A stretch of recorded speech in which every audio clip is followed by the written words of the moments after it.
ఇక మహాత్మా గాంధీ జాతీయ గ్రామీణ ఉపాధి హామీ పథకం పేరు మారింది. పూజ్య బాపు గ్రామీణ రోజ్గార్ యోజనగా పేరు మారుస్తూ కేంద్రం నిర్ణయం తీసుకుంది. అలాగే పని దినాల సంఖ్యను 100 నుంచి 125కు పెంచింది. ఒక రోజుకు ఇచ్చే కనీస వేతనాన్ని 240 రూపాయలకు సవరించింది.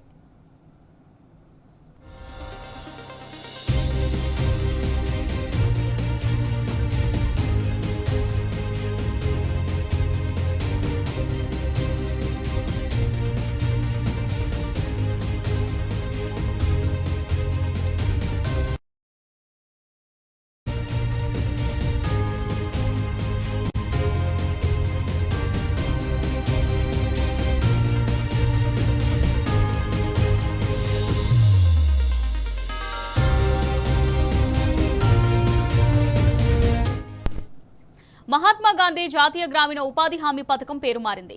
పూజ్య బాపు గ్రామీణ రోజ్గార్ యోజనగా పేరు మారుస్తూ కేంద్రం నిర్ణయం తీసుకుంది. అలాగే పని దినాల సంఖ్యను 100 నుంచి 125కు పెంచింది. ఒక రోజుకు ఇచ్చే కనీస వేతనాన్ని 240 రూపాయలకు సవరించింది.